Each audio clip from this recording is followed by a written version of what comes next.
Olá, estamos começando a gravar esse vídeo na sexta-feira, dia 20 de agosto, sexta-feira 13 de agosto foi uma semana atrás, né? De 2021. Assim, com o meu coração cheio de júbilo e de gratidão por todos vocês que estão me acompanhando, que me escrevem, que curtem, e peço que continue assim. Acompanhem o vídeo, comentem, com observações inteligentes, com críticas que possam ser absorvidas, etc. Agradecendo a você, é que eu hoje começo falando da nova obsessão do presidente Jair Bolsonaro. Jair Bolsonaro, é claro, sempre teve um discurso contra o Supremo Tribunal Federal. Um discurso contra as instituições democráticas em geral, especificamente contra o Congresso, mas mais claramente contra o Supremo Tribunal Federal. Mas ele chegou, nesta semana, ao auge de acreditar que o próprio Supremo Tribunal Federal teria que reagir como ele reage ao Supremo Tribunal Federal. Ele resolveu, contra a opinião de todos, da Advocacia Geral da União, e dos seus assessores políticos e das pessoas que têm um mínimo de raciocínio e que não têm, assim, digamos, a cultura jurídica do general Augusto Heleno, né? O general Augusto Heleno é aquele que acha, eu já até li aqui o artigo 542 da Constituição para mostrar que ele está completamente equivocado e não autoriza intervenção militar nenhuma, né? Pois é, então ele agora resolveu exigir do Supremo que o Supremo não abra inquéritos policiais ou jurídicos contra ninguém que não sejam, digamos, que não tenham o beneplácito da Procuradoria-Geral da República. Alguém lá contou, talvez o próprio Aras, contou ao Bolsonaro que isso aí é uma excrescência, que o Supremo não tem esse poder, está recorrendo ao seu regimento interno e que isso não tem nenhum respaldo jurídico. Esse assunto já foi resolvido no governo anterior, no Michel Temer, e foi resolvido por 10-1.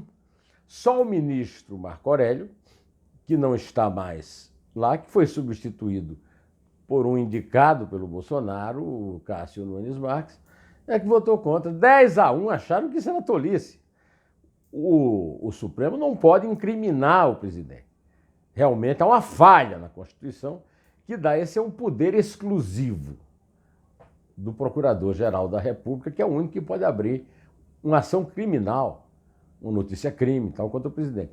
Mas ninguém pode impedir o Supremo de investigar o presidente da República, que é o que está sendo pedido em 4 inquéritos no Supremo Tribunal Federal e 1 no Tribunal Superior Eleitoral. Portanto, eu diria que o placar previsível desse recurso é 10-1 contra. Se é que o Cássio Nunes não vai aproveitar a situação absurda, e eu duvido que ele aproveite, para votar pelo menos uma vez a favor da lógica e da razão. A questão que se coloca hoje para a democracia brasileira e não para o Bolsonaro, uma coisa incrível também é o seguinte: o recurso se baseia apenas no interesse pessoal do Bolsonaro, especificamente do Procurador-Geral da República, que ele nomeou à revelia de toda a corporação dos procuradores, que tiveram 2 vezes uma indicação de lista tríplice, e ele não seguiu a tradição, e com base numa falha constitucional, ele nomeou o advogado e procurador dublê de bolsonarista e petista, também Augusto Aras. Pois é, a verdade é que hoje a grande discussão é que o Augusto Aras virou o advogado pessoal do presidente, APP. Advogado pessoal do presidente em vez de representante da sociedade capacitado para investigar o presidente, como manda a Constituição. Então, há uma opinião bastante consensual, eu diria até, no Brasil, o Augusto Aras é um vexame na Procuradoria-Geral da República, e essa opinião é compartilhada por muita gente da própria corporação, né? Tanto que o Augusto Aras só conta com 2 subprocuradores da República para assinarem as ordens que ele quer dar, favorecendo o Bolsonaro, que são a Humberto Jacques e agora, preferencialmente, a Lindor Araújo, né? Quando o próprio Augusto Aras acha que é tão vergonhoso ele assinar, passa para os 2, né? E foi a Lindor Araújo que assinou recentemente a decisão que o Bolsonaro não comete crime algum por andar sem máscara e fazer aglomerações, né? A mesma Lindora que pediu que o Tribunal Superior de Justiça,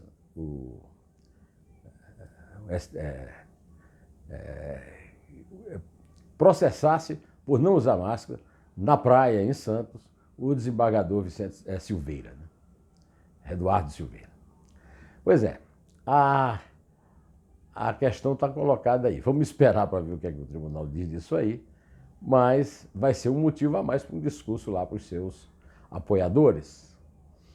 O Supremo Tribunal Federal também autorizou, através do relator Alexandre de Moraes, que dizem que é uma pessoa que o Bolsonaro odeia e que também teme muito, fazer busca e apreensão na casa de 2 bolsonaristas que se tornaram notórios agora, nesse momento, porque andaram fazendo conclamações à guerra civil, né? É o deputado Ottoni de Paula e o cantor Sérgio Reis.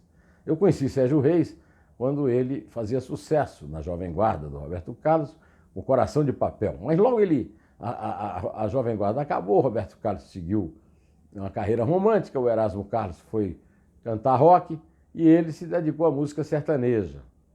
Havia na época uma grande demanda, mesmo no público urbano, de música sertaneja. Eu me lembro muito bem, na redação da Folha, o meu pai jornalístico, João Batista Lemos, e um companheiro, lá, editor de esporte, o Chico Lataria, cantando O Menino da Porteira, que foi uma gravação do Sérgio Reis, que fez muito sucesso.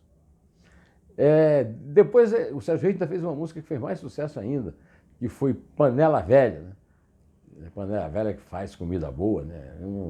Uma louvação às coroas do Brasil. E agora, ele, que foi um exaltado admirador do Fernando Henrique, que foi um apoiador assim, bastante ferrenho do Lula, agora é bolsonarista de raiz, ligado com aquele chapelão de sertanejo, a parte do agronegócio que é bolsonarista, e levando consigo a adesão do Eduardo Araújo, que também começou na Bossa Nova e que também partiu para outros caminhos quando a Bossa Nova acabou. Agora, o Sérgio Reis está deprimido, chorando pelos cantos, conforme a mulher dele disse, a Mônica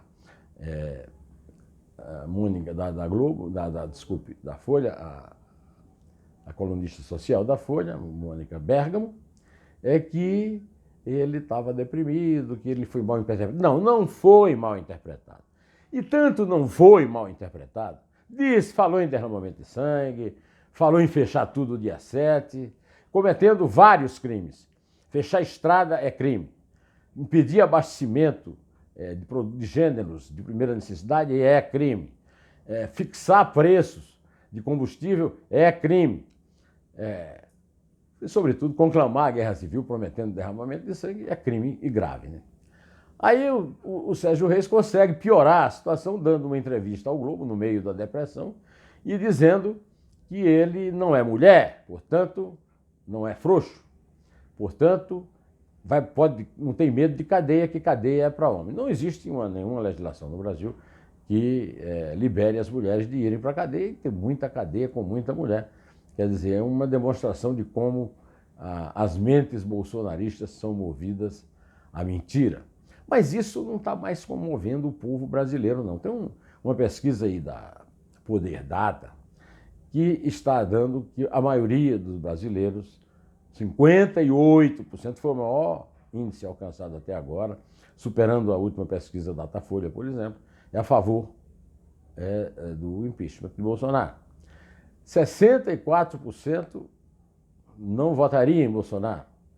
52% não confia mais nas Forças Armadas depois daqueles desfiles ridículo de tanques esfumaçantes pela esplanada dos ministérios, com o qual o Bolsonaro pretendia forçar a Câmara dos Deputados a aprovar a necessidade da impressão do voto.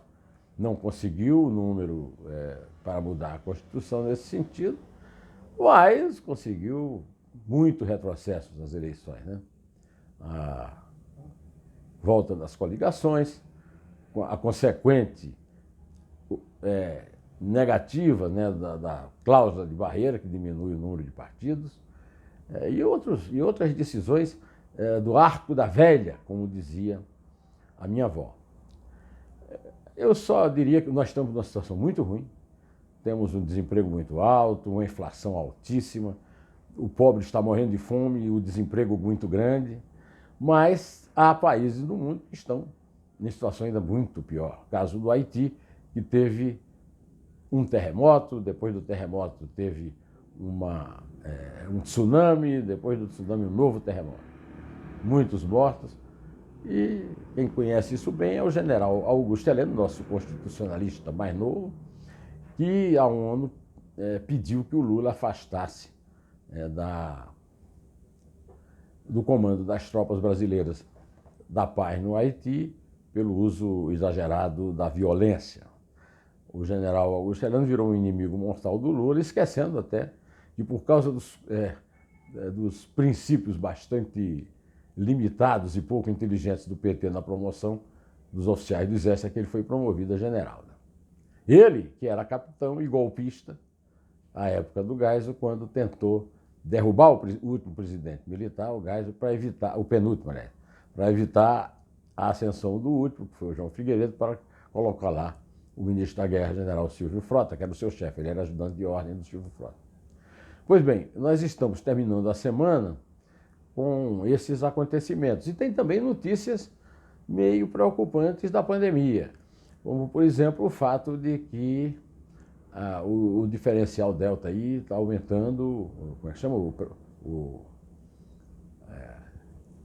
O vírus, o coronavírus, tem uma variante Delta, e segundo um cientista aí, vamos rezar para que não esgotem o alfabeto grego, não vão do alfa até o ômega, né?